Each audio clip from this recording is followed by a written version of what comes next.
So my name's Aleksa, and I am looking at monitoring attenuation changes using road traffic, whereas Cyan was looking at trains. The main difference between the traffic data and the train data is that traffic emits higher frequency waves, so it doesn't penetrate as deep into the subsurface. So we're just looking at the top couple of meters below the earth, or below the surface. So as the cars are driving down the road, they're generating seismic waves.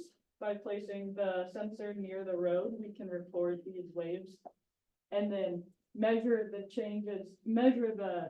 differences in amplitude at different points to then estimate attenuation, which we can use to learn about subsurface properties and look for correlations between attenuation and environmental variables, like Cyan mentioned. So the methods I'm using are based off of the 2023 Zhao et al. Study, where they estimated attenuation in Singapore, and then they looked for correlations with 3 different environmental variables: temperature, traffic count, and precipitation. They found the highest correlation between attenuation and precipitation. This is thought to be because after a rainfall event, the rainwater filters through the subsurface, affecting the soil moisture content. So my goal will be to estimate attenuation in Illinois using these methods. So here's a map of where the data was recorded in Singapore versus the data that I use in Illinois, which is from the same region that Cyan was looking at.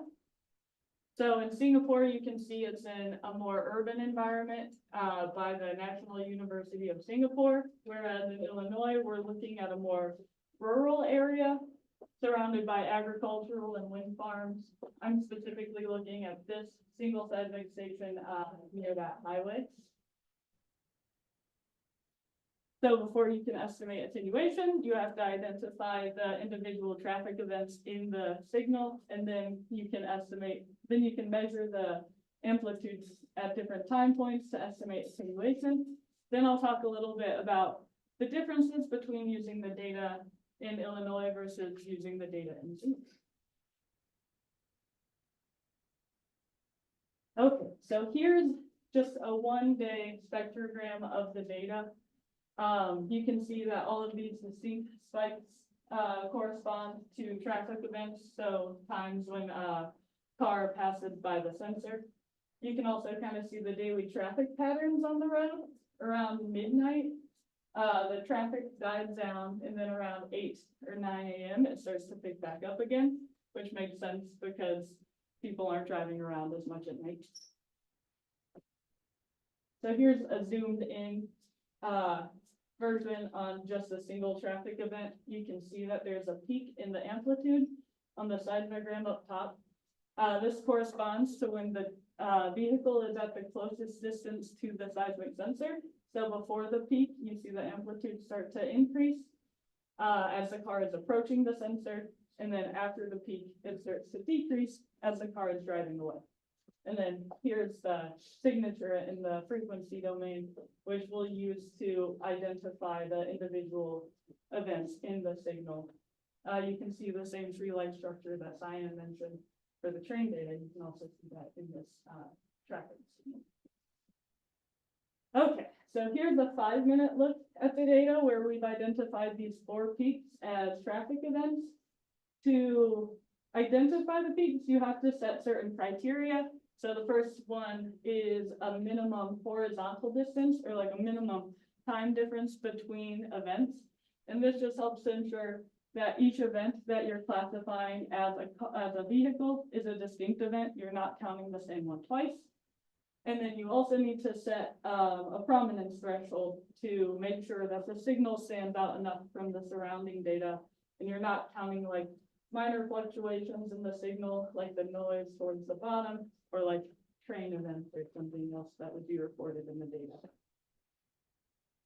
Okay, so using the peak detection, I counted the traffic events throughout the year, and you can see there's a pretty stable traffic count throughout the year with a dip in the winter, which makes sense as well because people tend to be less active in driving around in the winter. But just as kind of a confidence check, I wanted to look into this December 22nd day, where it's very low compared to the rest of the year, to see kind of what was going on that might cause that. It turns out that on this day, there was actually a blizzard event that reduced the visibility a lot. So this likely explains why the traffic count was much lower. And this gives me a higher confidence in this traffic count estimate. Okay, so now that we've identified all of the traffic events in the signal, we can move forward with estimating attenuation. To do so, you measure the amplitude at 2 time points on either side of the peak. So this point here is when the traffic signal is at the closest distance to the seismic sensor, which is the peaks we previously identified. And then we can use the linear relationship seen in these two equations above between the log of the amplitude ratios and frequency to use linear regression to estimate these terms, but specifically the one we're interested in is the one with the quality factor Q, which will be how we quantify attenuation. So we can measure R, which is the distance between the car and the seismic sensor, and we assume a constant surface wave velocity. So using that, we can calculate Q. Okay, and here is my estimated daily attenuation. You can see it's increasing in the fall, decreasing in the winter, and then it starts to increase again in the spring, early summer. This was kind of not what I was expecting, just because soil moisture tends to be higher in the winter and lower in the summer due to things like increased evaporation. So you would expect to see a higher attenuation in the winter, but we actually see it decreasing. That being said, soil moisture is variable, and there could be other influential environmental factors that need to be investigated further.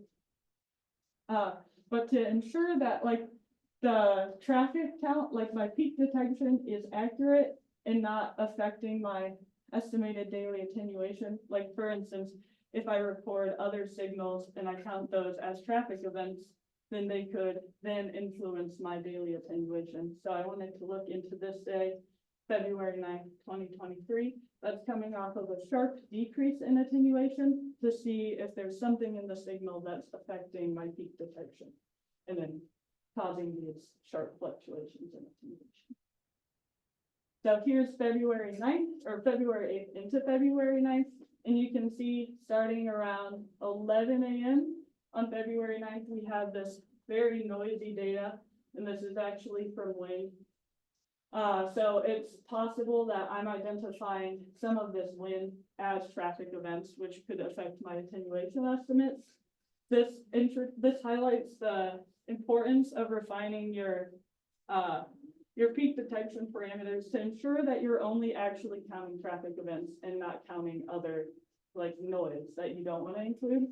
Alejandro, who will be talking next, has to deal a lot with these noisy kind of days. So he'll kind of go in a little more detail about talking about how to fine tune your parameters to ensure you're only looking at traffic. Here's a comparison of my attenuation versus what was seen in Singapore. So you can see they're of a similar order of magnitude, which is a good sign, and it gives me confidence in my attenuation estimates. However, you'll notice that there's a pretty consistent attenuation for Singapore. It's not a full year, but it's still pretty consistent throughout the 9 months that we're looking at. Versus in Illinois, you almost see the seasonal pattern. So that also highlights the fact that you can't draw direct comparisons between the two locations.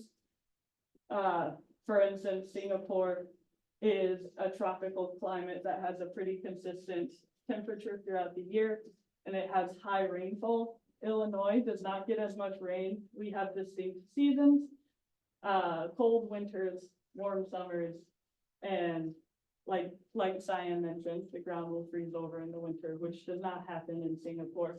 So that being said, just because we see a high correlation in Singapore between attenuation and precipitation does not mean we'll necessarily see the same correlations in Illinois.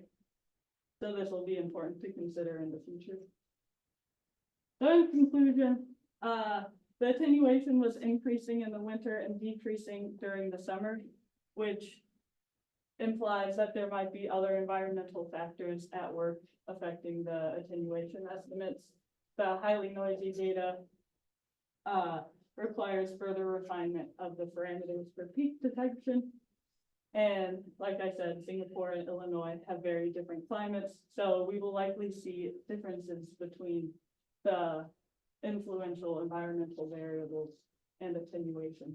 So I think it'll be really interesting once I look further into correlating attenuation with environmental variables to see what the differences are between what environmental factors are correlated with attenuation in Singapore versus in Illinois. So moving forward, I just want to confirm further that I'm only identifying traffic events in my traffic count. And then once I feel confident in my or in my attenuation estimates, I want to look more into correlations between environmental variables.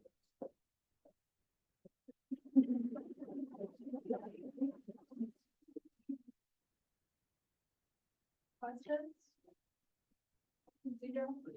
So I just want to know permit that what's the frequency band you used to extract your high information and the Q equation? Yeah, so the frequency band for the car information was 10 to 60 hertz, I believe. Yeah. So you use 10 to 60 hertz to extract high information, and what's the information you use to extract Q equation? To extract the Q information. We looked at I think it was 30 to 150 hertz range. It's probably the other way around. Sorry. So do you have the frequency count beyond 6 to 0.5 hertz with your data? Do I have 225 hertz? Yes, beyond. Because from your don't have data. You are only undersampled to 62.5 is your Nyquist frequency. So everything has to be below 62.5. You don't have any data from beyond 62.5. But he was asking for below 25 hertz.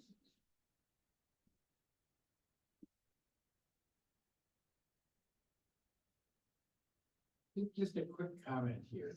In your formula, you always